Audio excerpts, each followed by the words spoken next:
Muy buenas a todos, aquí Adolfo Ruiz Calleja en un nuevo podcast del blog numismático.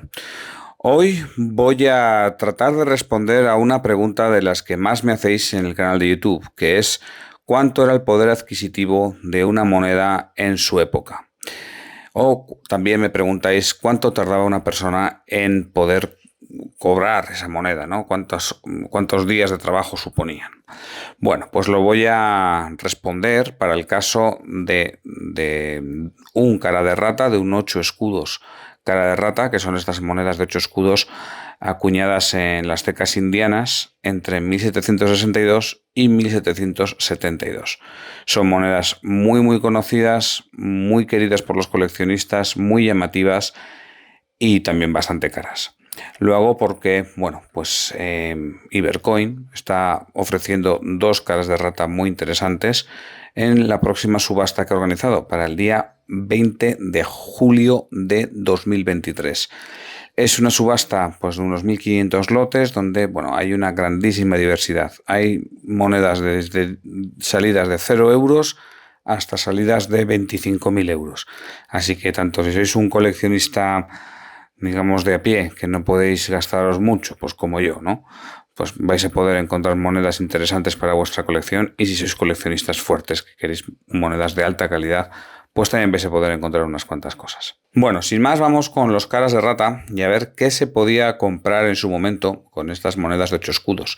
Y es que esta es una pregunta que es, digamos, bastante intuitiva porque, claro, las monedas nos transportan a otra época. Y bueno, pues nos gusta saber cuál era el uso que se les daba a esa época, qué significaba para la gente de común, ¿no? Pues esas monedas. Sin embargo, es una pregunta que no es tan fácil de responder. Y no es tan fácil de responder por varios motivos. El primero de ellos es que el mundo actual se parece en poco al mundo del siglo XVIII o para atrás. A ver, en el mundo actual hay dos características. Uno de ellos es que vivimos en un mercado global.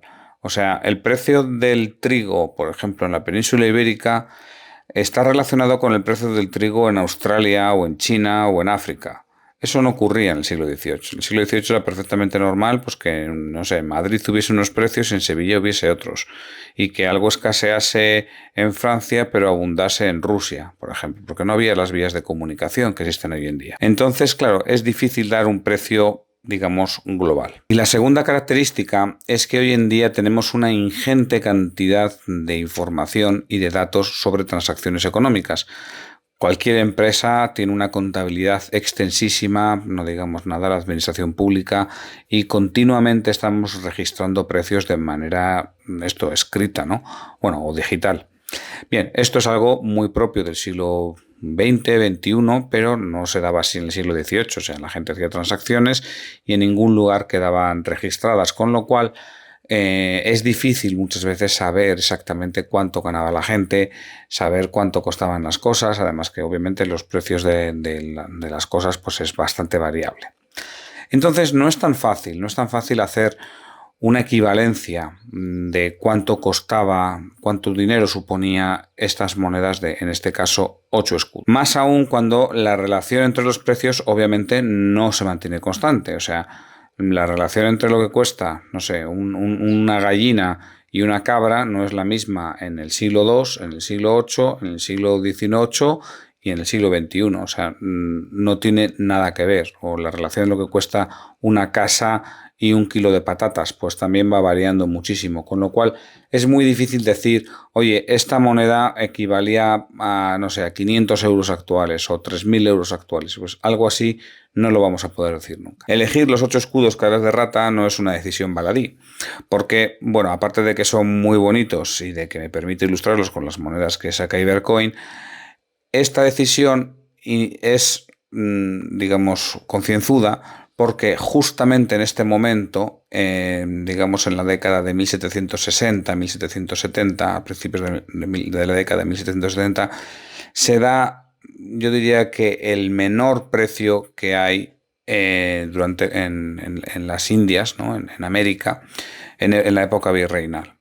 Es decir, desde el siglo XVI, XVII, XVIII, los precios fueron subiendo poco a poco, pero el coste de las cosas iba descendiendo, o sea, había una leve deflación en términos reales a lo largo de los siglos. Esto se da hasta esta época más o menos, ¿no?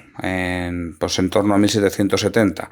A partir de ahí hay unas reformas, que bueno, pues unas reformas ya las vimos en el blog hace bastantes años, que es, bueno, pues una devaluación en secreto de la moneda de oro y también de la moneda de plata, pero bueno, esa es una de las reformas, pero luego también hay otro tipo de reformas económicas donde, bueno, pues se facilita el comercio dentro de los virreinatos, se da, entre comillas, más libertad de comercio y a la vez se aumenta bastante los impuestos. Estas son las famosas reformas pues, borbónicas, ¿no? De Carlos III, de Carlos IV también. Claro, esto hace que los precios subiesen. Entonces, para 1770 es justamente cuando los precios son lo más barato con respecto al valor del oro y de la plata. En otras palabras, también se podría decir que el oro y la plata valían más, entonces valían más que nunca. O sea, las monedas eran más valiosas que nunca en términos reales. Por cierto, que os recuerdo que la relación entre el oro y la plata en época virreinal era de 1 a 16. Es decir, un 8 escudos valía lo mismo teóricamente que 16 monedas de 8 reales. El oro valía 16 veces más que la plata. Esto en los virreinatos, no, tampoco se puede extrapolar al mundo entero. Bueno, y ya debéis estar impacientes para saber cuánto dinero suponía un 8 escudos cara de rata en el momento en el que era acuñado. Bien, primero vamos a ver cuánto tardaba una persona en poder ganar 8 escudos o el equivalente a 8 escudos, porque muy poca gente recibiría su paga en oro. La mayor parte de la gente la recibiría en plata o simplemente en especies, ¿no? Bueno, pues aquí los sueldos, los que más nos han llegado, los que mejor están registrados son los sueldos de los funcionarios. Claro, que son sueldos bastante altos en general. Si hoy en día en España, bueno, pues los funcionarios cobran más que la media de los trabajadores, en época virreinal cobraban muchísimo más que la mayoría de la gente. A ver, vamos de más a menos, ¿no?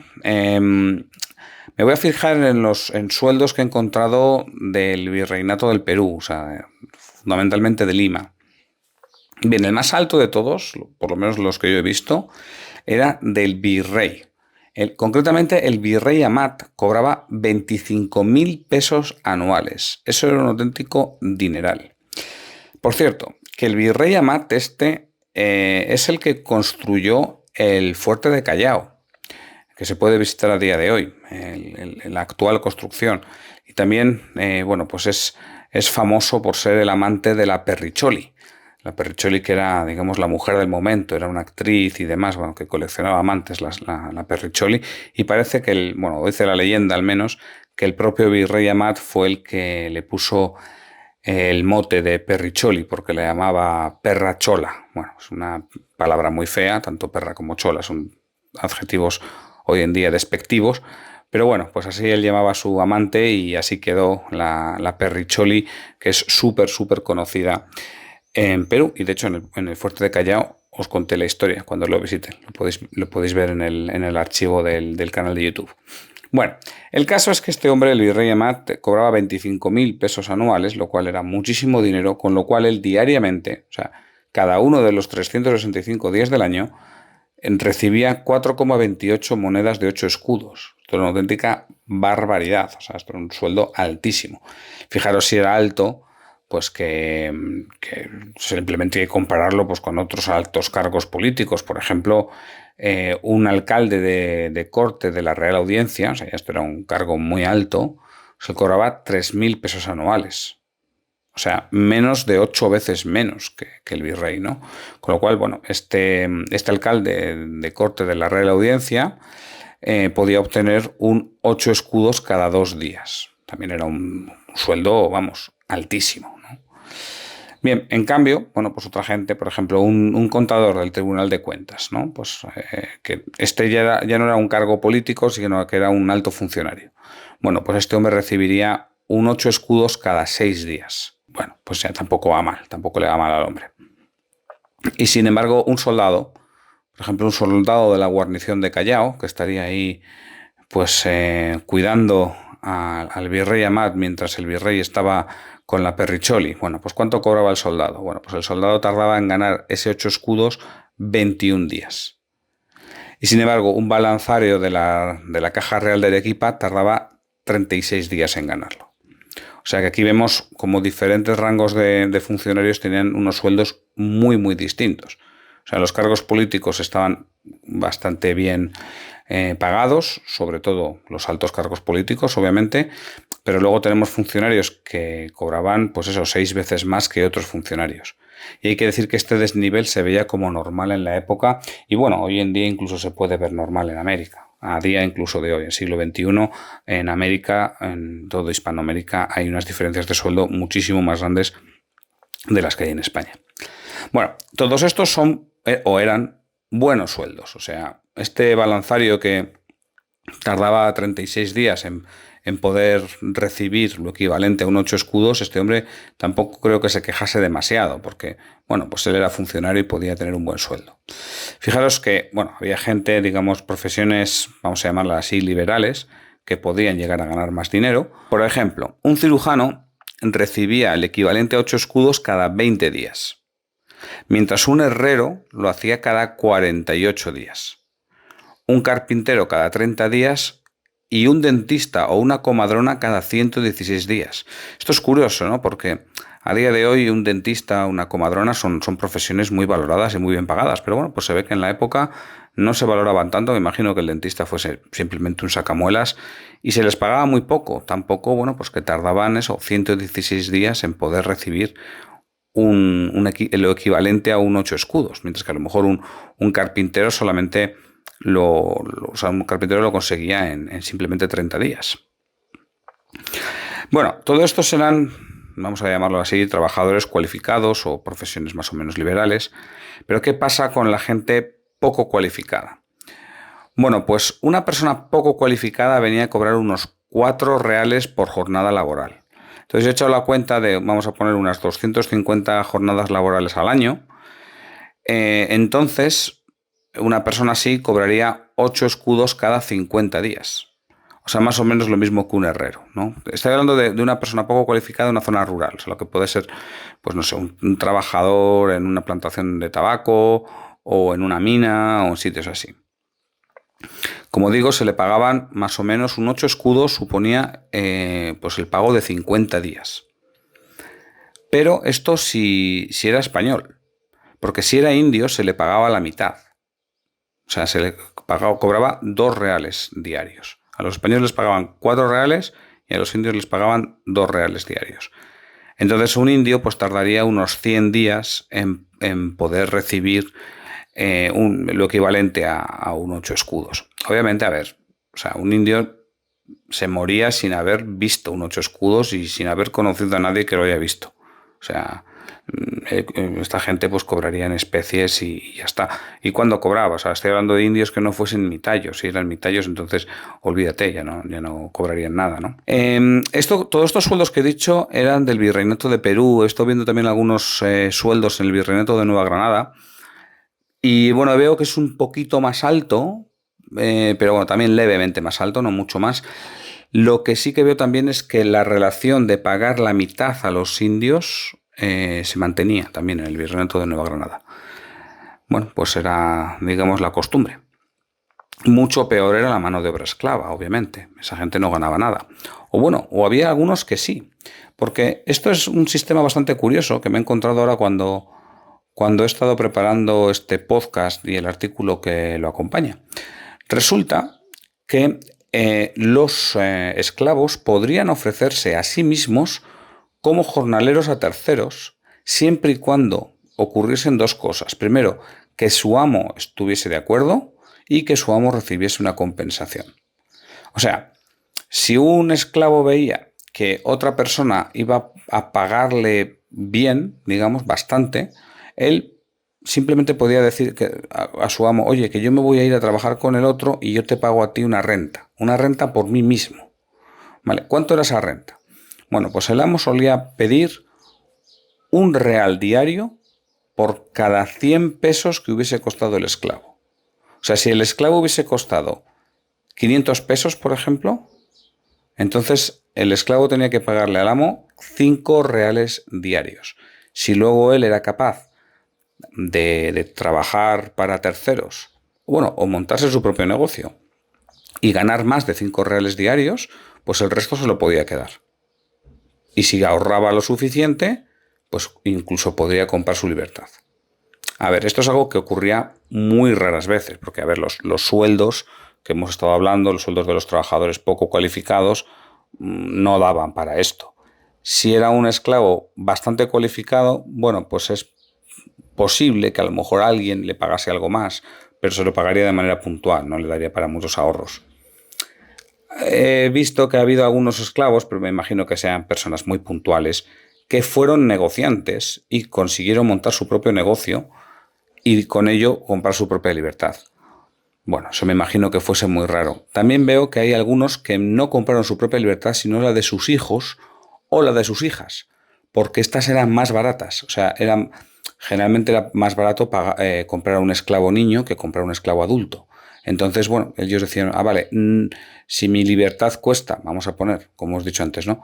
500 pesos, pero a lo mejor la de mi hijo cuesta, no sé, 80 pesos o 100 pesos, pues entonces yo voy a pagar 100 pesos para que mi hijo sea libre. Yo seguiré siendo esclavo toda mi vida, pero mi hijo será libre. Bueno, como veis, estos son vidas muy, muy duras que, bueno, pues en el siglo XXI ponen los pelos de punta, solamente hablar de ello. Pero bueno, ya con esto nos podemos hacer una idea de cómo eran los sueldos y de cómo estos sueldos estaban relacionados, en este caso, con las monedas de 8 escudos caras de rata. Bien, en cuanto al poder adquisitivo, ¿a qué es lo que podría comprar alguien que tuviese un 8 escudos cara de rata? Allá por 1770, vamos a poner. Bueno, pues más o menos con un 8 escudos podía comprar una mula. Bueno, no está mal, una mula. También podía comprar 25 gallinas o 120 kilos de lana de oveja. Fijaros. También podía comprar 18 kilos de cera o podía comprar 15 cargas de leña. Bueno, esto es curioso, ¿verdad? Porque fijaros que hay productos que entonces eran muchísimo más caros que ahora. O sea, vamos a pensar que un carpintero tardaba 30 días en poder cobrar lo equivalente a un 8 escudos. Y con ese sueldo podía comprar 25 gallinas. Claro, hoy en día podríamos comprar muchísimo más, ¿no? O con esos 30 días de trabajo... O con esos 30 días de trabajo podía comprar 18 kilos de cera. Claro, entonces aquí es la cuestión. Si lo queremos traducir a euros, ¿qué sería lo equivalente? ¿Que el 8 escudos equivale a lo que cuesta hoy en día 25 gallinas? ¿A lo que cuesta hoy en día 18 kilos de cera? ¿A lo que cuesta hoy en día el trabajo de un carpintero durante un mes? Pues claro, no es tan fácil definirlo, ¿no? Hombre, obviamente 8 escudos era una cantidad muy importante, como he dicho siempre. Pero bueno, veis que no es fácil traducirlo a una cantidad fija de euros. Bien, en cuanto a comida, pues mira, con 8 escudos se podía comprar bastante comida. Se podían comprar como 1000 kilos de maíz, más o menos. O se podían comprar 200 kilos de garbanzos. O 140 kilos de pescado seco. O 100 litros de aceite. O sea, es una cantidad bastante importante, ¿no? De comida. Que, por cierto, estos precios, todos ellos son del Virreinato de Perú. No he encontrado precios de otros lugares, pero bueno, nos podemos hacer una idea. También estaréis pensando lo que costaría un esclavo. Bueno, pues he visto que en el Virreinato de Nueva Granada un esclavo podría costar entre 15 y 18 monedas de 8 escudos. Un esclavo que no fuese cualificado, o sea, pues, no sé, para mandarle a una mina, por ejemplo. Pues eso, entre 15 y 18 monedas de 8 escudos. He echado las cuentas con los sueldos razonables de, como os he dicho, de unos 4 reales al día. Y bueno, si multiplico por la, vamos a llamarlo así, tasa de interés que exigía el amo, pues más o menos también salen las cuentas. Así que nos podemos poner ahí entre 15 y 18 monedas de 8 escudos por un esclavo adulto, o sea, en edad de trabajar, que no estuviese cualificado. Bueno, y esto es más o menos lo que yo os quería comentar. Yo espero que os hayáis hecho una idea de lo que suponía en la época un 8 escudos cara de rata. Ya digo que era el momento donde el oro y la plata más valían de toda la época virreinal. Bien, y nada, yo sin más me despido, no sin antes recordaros que Ibercoin organiza una subasta muy interesante para el día 20 de julio de 2023. Así que pues yo creo que os interesa echar un vistazo, porque hay muchísimas monedas y hay monedas para todos los bolsillos. Yo sin más me despido, un saludo y hasta pronto.